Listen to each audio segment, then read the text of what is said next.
welcome to the Grow Your Occupancy podcast. This episode of the Grow Your Occupancy podcast is sponsored by Model 55.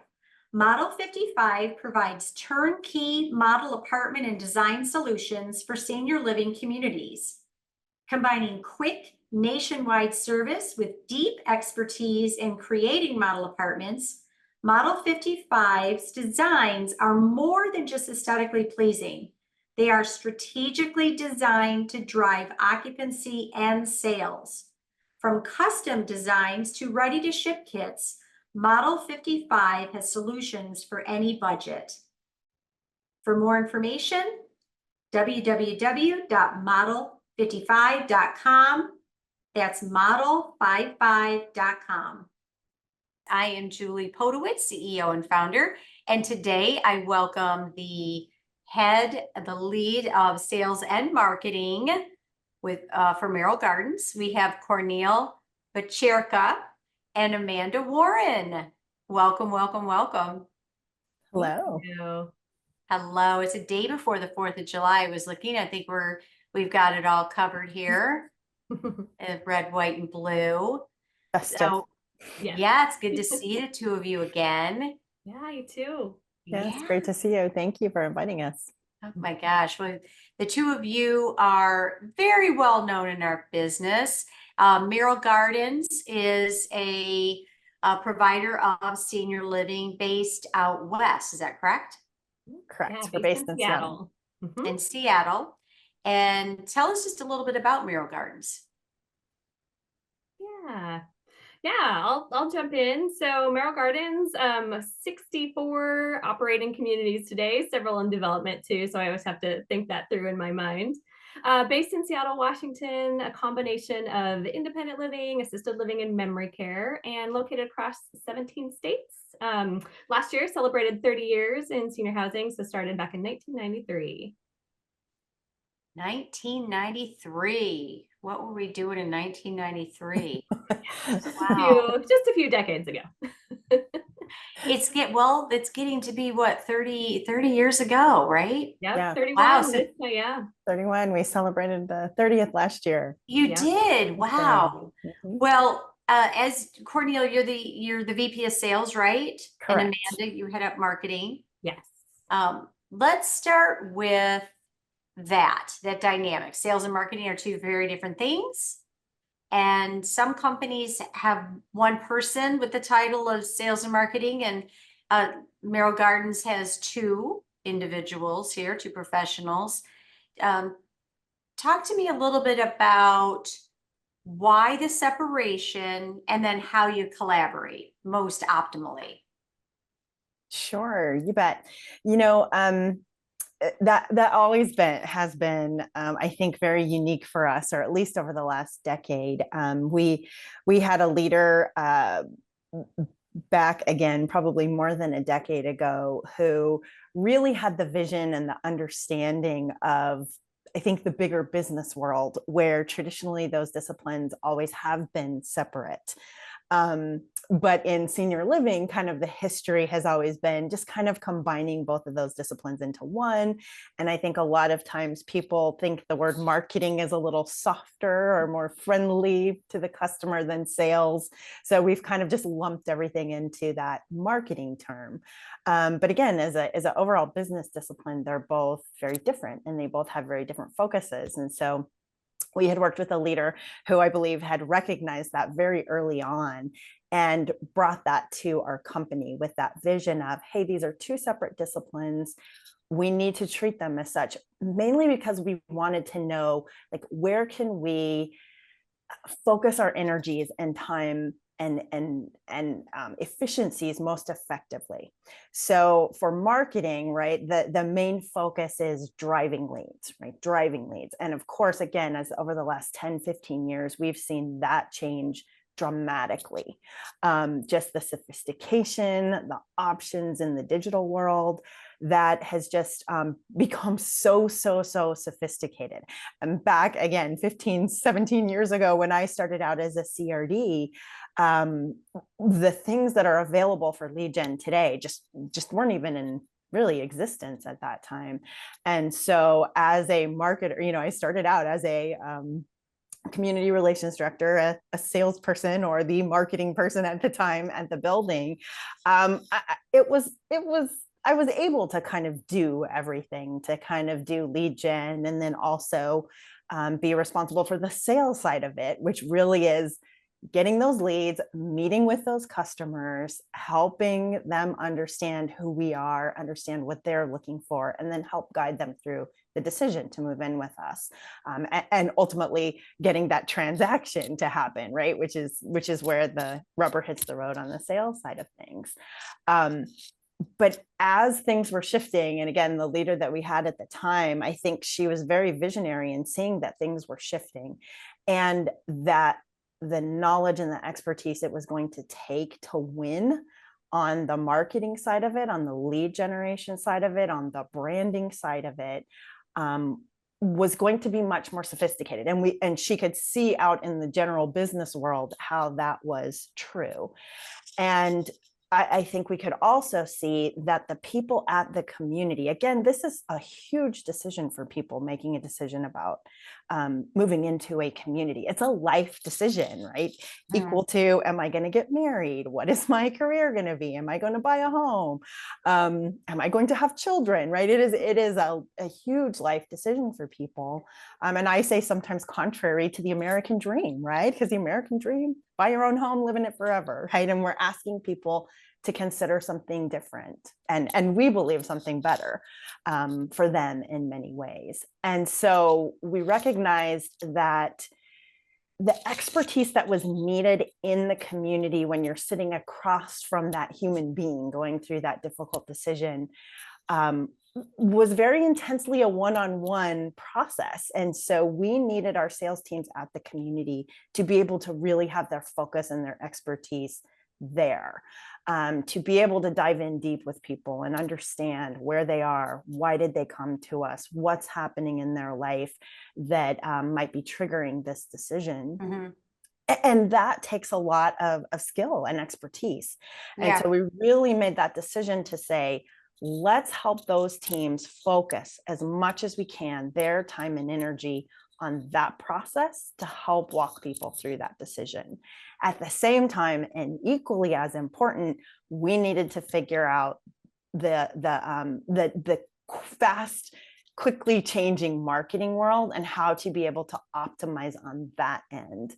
And so that division was prioritized and made and kind of made the way forward. At the time, I was a regional marketing director, and so was really working a lot with communities. And Amanda was the I don't even remember what your title was then. Me either. But she was in our home office, really focused on kind of, again, that lead gen marketing side of things, supporting with advertising, and at the time, yellow page ordering, those kind of things. And so I think she was given that opportunity to really kind of hone some of those skills, to start to work with some vendors that were kind of on the cusp of what was going to be happening in the future.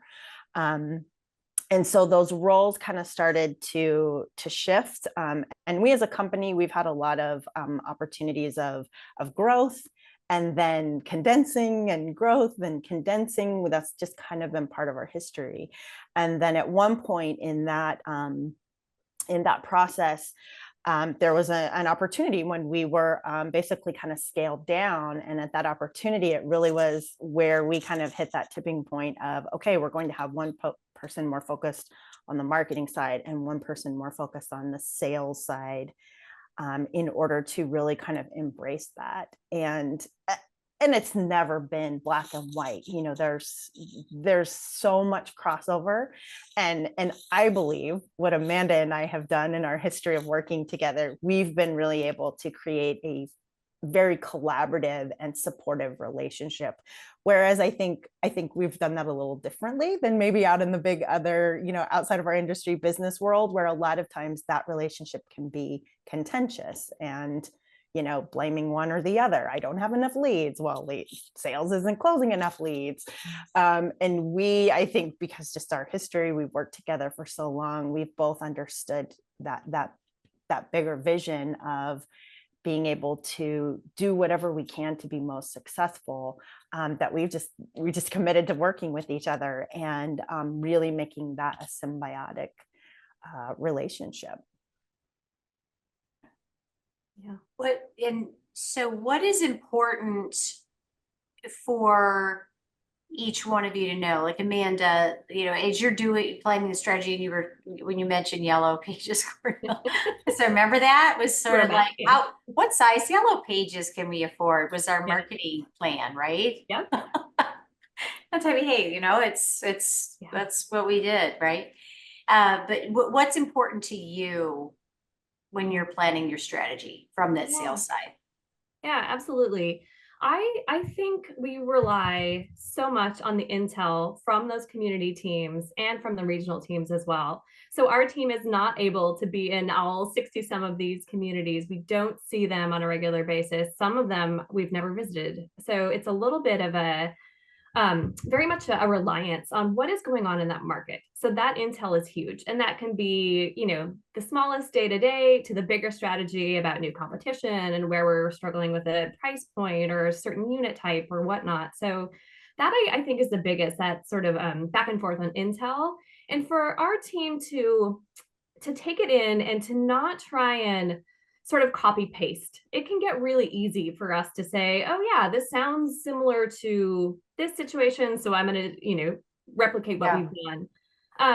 Taking that with a little bit of a finer tooth comb where we can, and trying to figure out what should be customized. And that's a tricky part where that our team can oftentimes come up against of wanting to do 65 very different unique strategies, and then also finding that sort of efficiency and scalability as well. So the intel from the sales team is both local at the community level and the regional team is key for us to really be able to know where can we focus, where can we make either slight adjustments or drastic changes depending on what's going on in order to help better serve that community team. Yeah, along those lines of there's a couple of things that you mentioned I'd like to dive into. One is that hyper local. You have 60 communities. It's not one marketing strategy, right? No. 60 marketing strategy. It's make your life a lot easier, right? It certainly would. Yes, I know. A strategy we're done, but really it's 60 because we're such a hyper local focused business, right? But we don't really care what's going on in Seattle. All due respect, we want to know what's going on, down the street. So I live in a small town in Tennessee, right? Yep. Who's going to be caring for my dad? Who's there, right? From a shifting just slightly though, I guess it maybe I just got off a data-driven analysis call, looking in the CRM, and I know we've talked about how important it is to know the data, and you're coming at it from different places. Yeah. I've got a couple questions for you about this. So from a sales side, from a marketing side, when you're digging into your CRM, you use Yardi, right? When you're digging into Yardi CRM, what is important to you, or what's most important? Amanda, what are you looking at when you're diving in there? Yeah, so a couple different things. Probably the earliest, easiest to look at is lead volumes. And then from there, digging into the source, because not all leads are created equal. So those are really the first top two. Whenever it's either a just sort of repetitive, oh, hey, let's, double check what's happening, or drill down into what's going on in a community of concern or a new development or something that it's a little bit more hyper-focused. So those are the top two, volume followed by source. And then from there, it gets into a little bit of a, if there's any sort of discrepancy or lead quality or any sort of those concerns, looking into why are we closing leads based on reason, based on source, how quickly are we closing them, those sort of things. And that's where it starts to segue, I think, really into what Corneil and team are looking at in that sort of both pictures of, is it a lead quality thing, or is it sometimes just easy to close certain leads? And kind of that's where I think we're really good about trying to figure out, it's usually a little bit of both. It's usually a little bit of something going on the marketing side and something going on the sales side. So how do we figure out how to optimize both? So that's my first go-to in the CRM data. And Corneil, what about you? Yeah, same thing. I always usually kind of start at leads and then work my way deeper, but probably where my main focus is, again, kind of where that, and break is probably too severe of a word, but kind of where we start to merge or emerge is in the what are we doing with those leads.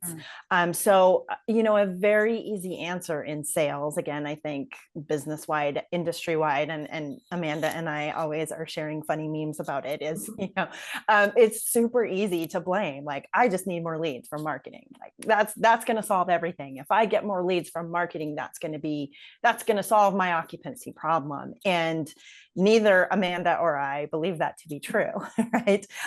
Sure, there could be cases where we find that is a big part of it, but I'm always wanting to dig in deeper and say, okay, I don't want to take that at face value. I want to dive in and figure out, is there anything in our sales process that we need to identify? Because if you look at it, we've all seen the funnel imagery or metaphors, right, of the funnel. And so my biggest concern is if somewhere in that middle, usually when that inquiry comes to the community, if we are not responding with urgency, with trying every method of contact we have, a text, an email, a phone call, if we're not immediately reaching out and connecting with that prospect, or if we identify problems at when the phone call comes in and we're not getting those phone calls directly to our sales professionals or someone who can immediately help that prospect. Or if we look at our web leads that have come in and people have been sitting in our virtual lobby for 24 hours or, something that would give me heart palpitations like that. We have to fix those pieces immediately. We have to then look into, are we asking people to come in for the visit? Those kind of things, because if we don't fix that piece of it and we just assume that I need more leads, what I'm actually doing is creating more angst in that middle part of that funnel.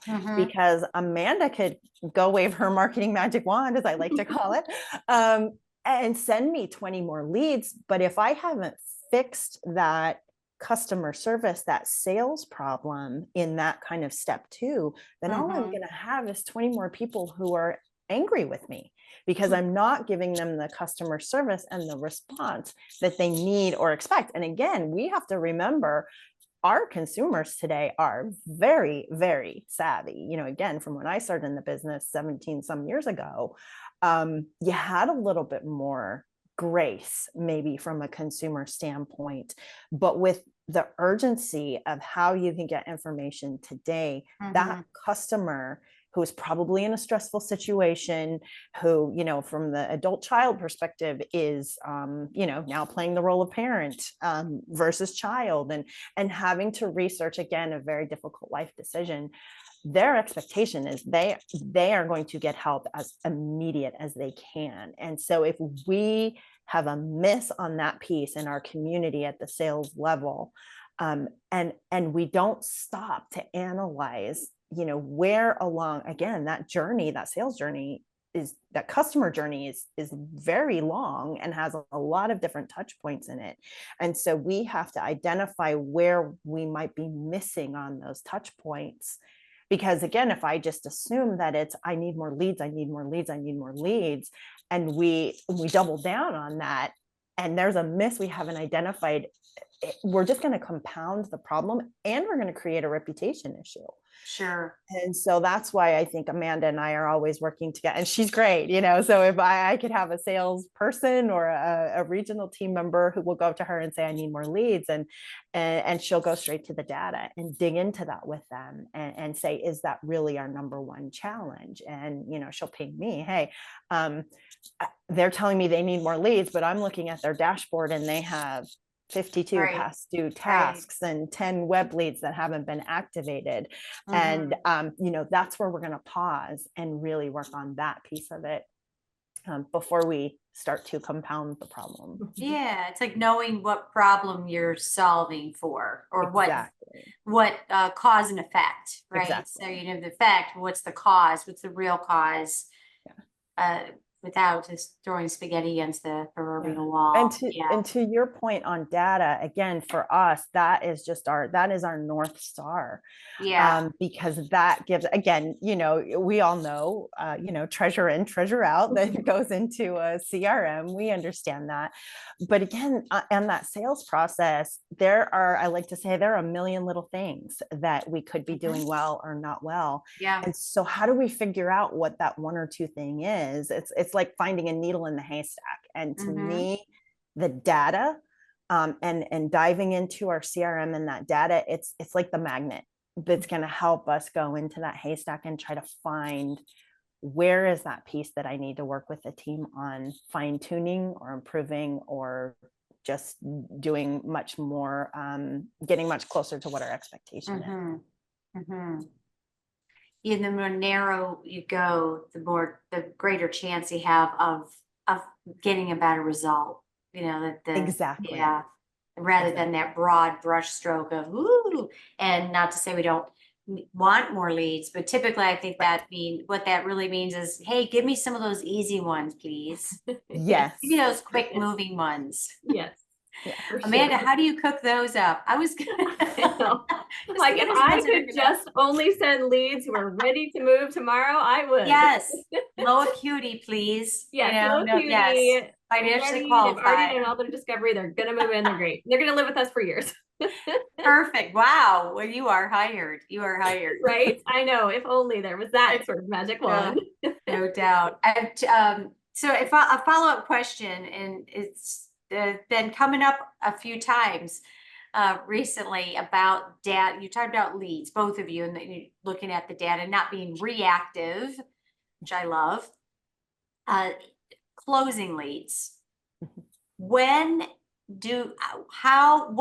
your all's determination of closing leads? This has been a topic that's come up several times in front of me recently. So talk to me about this. Again, I wish there was a magic formula or, a magic number that I could plug in and say, oh, okay, after 20 contacts and no one responds, close it out. So, I think there's probably kind of two extremes, and you can tell me if this is kind of what you're hearing. But I know I'm very familiar with the extreme of don't ever close anything until, we've confirmed someone has maybe passed away. Like, other than that, don't ever close them. We tend to be a little bit more on the other side of when I'm looking at a database. If there's a database that's 3,000 prospects in it, what do I do with that? How do I know where those people are in their process? Am I going to, again, this is a one-on-one relationship, right? Where I always love the terminology of sales counselor. If I could rename all my people, it would probably be sales counselor, because I feel like that most clearly represents what we do. We are selling. I don't think we need to hide that from ourselves or the customer. We are selling, we are a business, but we are counseling people. Again, it's the idea of a difficult life decision. And so, the key to that is relationship. So if I am too overwhelmed in a database, that can just be almost paralyzing. So some people might be surprised to hear that kind of our target is a database for one CRD, one salesperson, full-time salesperson would be 150 leads. Some people are like, oh my gosh, that's so small. But it's funny because we found, we were reading a book by Simon Sinek, Leaders Eat Last, and he talks about there is kind of something magic in that 150 number. So he's talking about companies as they grow. Once a company gets larger than 150 employees, they kind of lose almost that intimacy. So we've kind of always taken that into account. So that being said, we don't ever say, hey, if the only way to close that out is this. Right. So we again, there's no real clear answer, and I think you have to look at it in two very different categories. So someone who I have connected with and I have started down that discovery process, and ideally I've gotten them in for a visit and we've met person to person, I'm going to be much less aggressive on closing any of those people out, even if they start, quote unquote, ghosting me, or I didn't do a good enough job getting a committed follow-up, those kind of things. I'm going to give them a lot of chances. I'm going to keep those leads active because there has been a point of connection. They have come in to meet me, my team. They've experienced our community. So those people, I'm not going to be real, just let's close them out. I think that the hardest part is kind of that beginning. Like, when do you know that it's time to kind of let someone go? And again, that to me is very specific to a certain situation, because I might have two different communities that I'm in. In fact, I even tell them sometimes in training, I'm like, you might think that I'm schizophrenic because I'm going to tell you something one day, and then, 6 months down the road, I'm going to tell you something different. Because again, each community, we're looking at a very unique situation. So I may have a community that's in an urban center, and so their lead volume is huge. They're getting 30, 40 leads per week, and just a lot coming at them. And maybe they're managing 10, 20 tours per week. And that's just a lot. And so that might be a community where I'm saying, hey, if you've tried, and we've kind of got a 5-day process that we try to implement of like, hey, let's strike while that lead is hot and really try to connect with that person with, again, different points on that timeline. And I'm trying everything I've got. I can send them a 1-day video. I'm trying to call at different times of day. I'm sending an email. I'm sending text, right? Anything I've got. I joke, a carrier pigeon, if that's what we need to do. Touch them with every opportunity that we have. And if I've done that over a period of time and I'm not getting any response, and maybe I've engaged with a chat feature on our website, and at the end of that chat they said add a budget, right? At a community that's getting that high lead volume and just trying to kind of stay afloat in their sales process, that's when we're saying maybe we're a little more aggressive in closing out a lead. At a community where maybe I'm only getting maybe not even 10 leads a week, and maybe we're really pleased if we get a couple or 3, max 4 tours, and it's just a little bit slower. We're training them a little bit differently on like each one of those is gold, and you've got to, I may have told these guys to close them out after 10 touches. I may tell you guys, we're not closing these out until 20 touches, and we really are trying. So that's kind of where we land. The one thing, if I'm being honest and transparent, Amanda, I always have these conversations is, had we kept some of those folks open a little bit more, again, with the technology and the opportunity of being able to nurture those leads a little more automatically, through great marketing programs that can do that. We're always kind of trying to find the balance on that. And then again, Amanda and her team are great. If one of my regional teams comes and says, hey, I think this community may have been closing things out too quickly over the last 6 months, Amanda and her team will dive in and pull those closed leads and be able to do a campaign, an automatic campaign with them, and kind of see if there's any opportunity to resurrect some of those leads.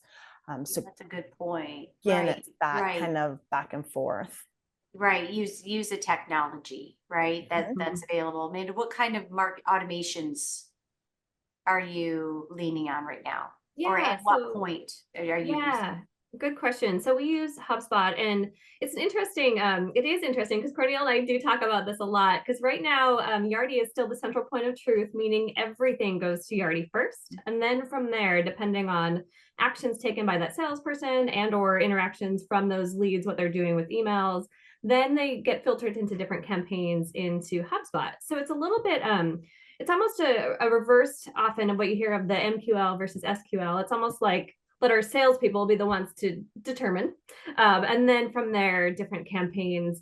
I do think even as Corneil mentioned the example with the community, we just have recently been doing this for one of our communities, sort of re-nurturing some of their closed leads.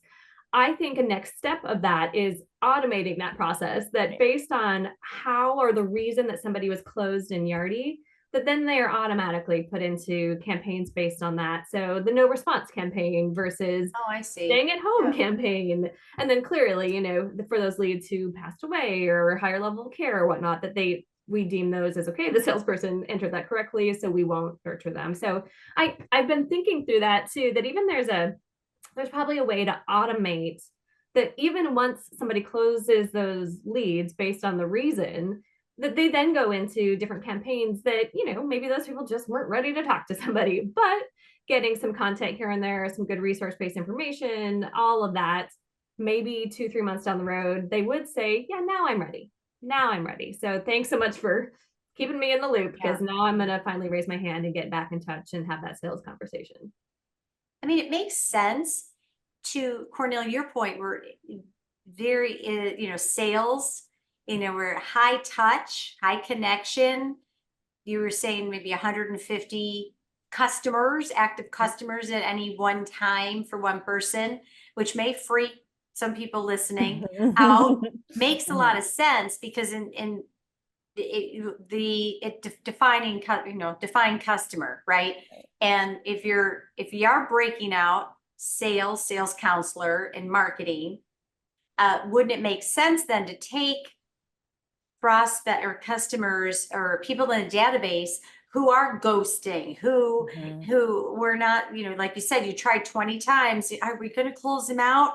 Do you take human capital and try, Right. or do you take human capital, do a home visit, Right. do more, do plan personalization and have meaningful conversations, even when they're not ready yet, give them time, right?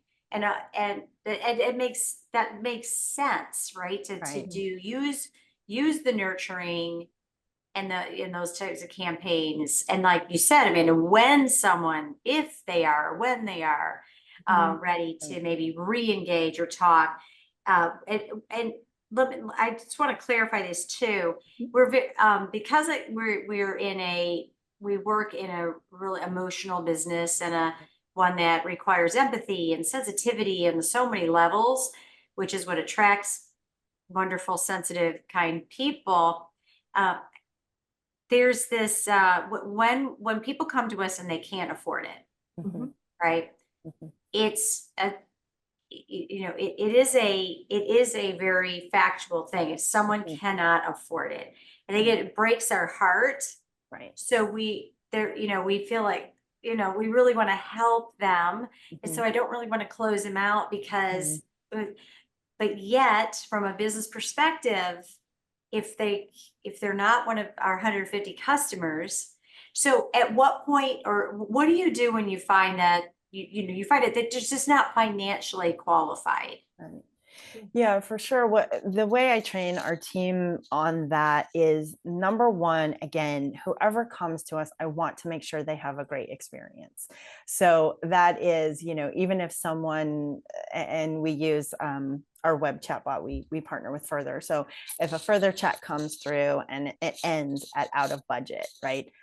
One way I could go is just leave it there, right? And deactivate it and move on. Again, that human heart of me doesn't want to do that. And also I want to set myself up in the market as an expert and someone who can help no matter what. So, in an ideal situation, I'm still picking up the phone. I'm still shooting an email to that person and saying, I know you mentioned it's out of budget, but I just want to connect with you to make sure if there are any other resources or things you might not have thought of that might be available to you, just to make sure that kind of we understand where this lies. And then if indeed we're not able to help them, I want my team to have resources. So whatever those resources might be, that might be connecting with your area agency on aging, that might be having some contacts at low-income senior housing, those kind of things, to have a toolbox to be able to say, gosh, I'm sorry, our community is not the right fit for you, but here are some resources. So be friendly, be resourceful, send them on their way. And I'm just the kind of person who believes that will come back to you in reputation, good karma, whatever you want to call it, is that if everybody who connects with us, we can give them the best experience possible and give them resources that will benefit us. But you're right. As a business, we have to just say, I wish I could help them. I can't, but if I can send them on the way with what resources I do have available, then I can move on. Right. But Amanda, from a marketing perspective, from a digital, is there, what ways do you navigate? Because I know there's sensitivities, there's laws and rules about ways that we can and can't approach, like paid campaigns and display things like that. What do you find works best to navigate driving leads that are for people who are interested, who are quote unquote qualified? Yeah. So for those who are qualified, so not the non-financial, those ones. Well, we want to attract, you want it to be the right fit. I mean, you want it to be the right fit for, for everyone involved, right? I mean, we don't, if we're not able to buy something, we really don't want it kind of dangled in front of us. Right, for sure. Yeah, that's a great question. And one of the things that Corneil and I have talked about recently too is sort of what is the acceptable amount of leads that just do come to us and are not financially qualified? Like, what are we okay with? Meaning that, of course, we're always going to have people who find us and either they truly are not financially qualified or they self-select that, right? Because they don't fully understand that, yes, I have $1 million home to sell and I wasn't quite thinking of that in my answer. So trying to find out like what percentage are we comfortable with. So I think that's an interesting question. And in some markets, it's quite low. And we are attracting the majority of people who that is not why they don't select us, or that is not why they're not viable. In some markets, we skew a little bit the other way. I think a lot of that happens in our urban markets. It also depends on the source, sometimes the source that they're coming through. So as far as targeting those, I do think it is a tricky question because even let's take the super simple example of, the senior living near me or senior care near me, super common, super typical search term across every campaign, every community. The people who click on that, interact with that, maybe choose to fill out a form based off of that, could be anything and everything, right? So that's a really interesting component. I think when you get into your organic results, whether that's somebody who came through your Google business profile or came through your website, but from an organic channel, there's a higher likelihood that there is less of those that are not financially qualified. And I think that's usually just based on the content, right? That came through the content rather than a very quick search. So a little bit of digging into the source types. Though it's tricky. It's tricky to say, I want, 98% of my leads to be able to afford it. Will they choose me? I don't know. And only 2% to be unqualified. And that's a tricky one, how to target those right ones. I think the biggest thing for us is having a kind of that diverse approach, right? Everything that we can do online, primarily, that's where most of our leads are coming from when we talk about volume. So that sort of the organic met with the digital strategy, trying to find, organic first. So building, let's say a community who's been open for a long time, great reputation, in their digital leads, I'd call it like 75, 80% of those are organic, meaning somehow somebody knew about them, found them as a credible source, Google business profile, all of those. And then the difference is the paid digital strategy, which is primarily Google, Facebook ads, some other campaigns, depending on the market.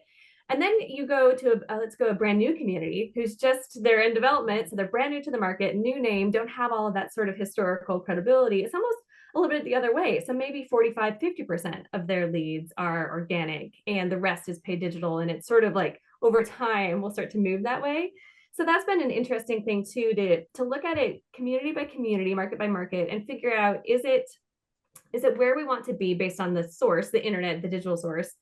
And if not, is it simply a matter of, it's getting there, it's a brand new one, or it's an acquisition, or we're trying to like reposition our reputation in the market, a new name. So a lot goes into that, I think, which then plays into the quality, and or are they the right leads, the best leads that are best suited for our community, in a sense of a little bit of targeting all, but trying to shift more to the organic side where we can with those digital leads. And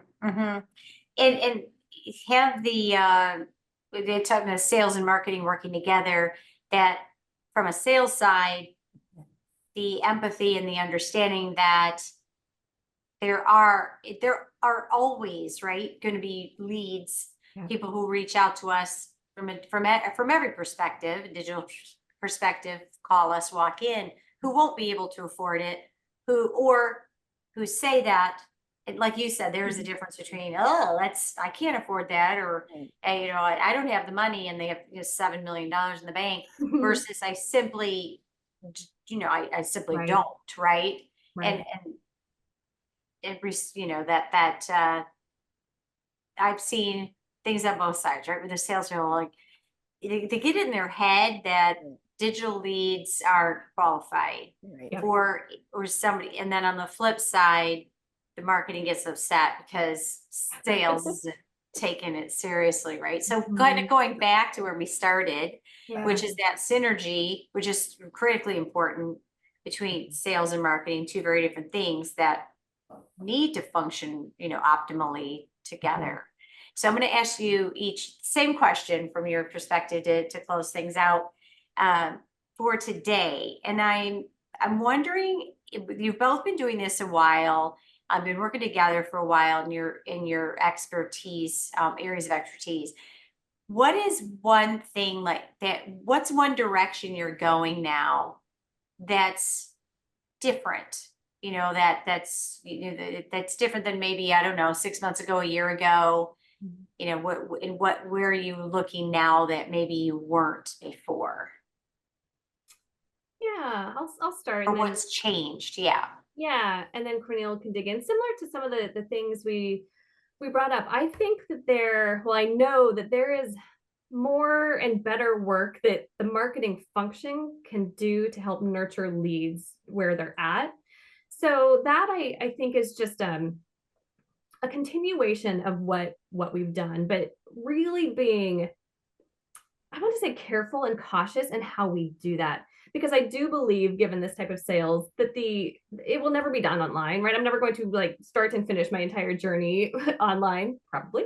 So that sort of knowledge that it has to really be owned at those critical sales points from the sales process, and yet finding those complementary areas that marketing can nurture, or find the leads that maybe just need a little bit more, or find those leads who claim not digitally, or not digitally to claim not financially qualified. And could we then do something more on the content side to help clarify and help confirm and help, and if that is what it is, help provide more resources. So that's a little bit more streamlined. So we almost take some of those best practices and again alleviate, so the sales team can really focus in on that. The other thing I think goes hand in hand with that is improved lead scoring. So there's so much happening out in the world with lead scoring.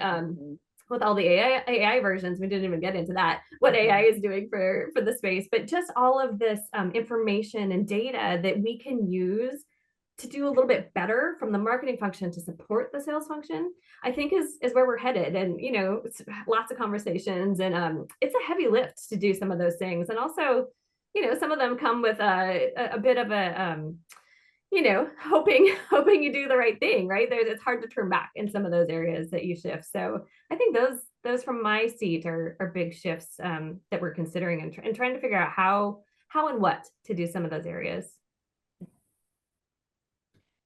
For me, sometimes it drives me crazy, but it just, I think what's been most prominent for me, especially in the last few months, I've been just out in communities and out kind of looking at new market opportunities as well. And I just am constantly reminded of the power of seeing and experiencing what is out there. And I think, just the value that it is to a salesperson to understand very specifically, how am I different and better in my market? And I can't get a sense of that until I have seen my competitors. I have stepped in their building. I have met my counterpart there. I've been in those apartments, because it's so easy to make assumptions on what I believe to be true, or having been there 5 years ago, those kind of things, and how things are shifting. Again, the customer is savvy. And I think a lot of times in our sales world, we tend to either be, I've got the greatest product in the world, hands down, and I can give you all the reasons why, right? But not looking at that from an objective customer experience usually turns out to be, why am I not as successful as I was 5 years ago? So when I built that building 5 years ago, I may have had a very unique value proposition.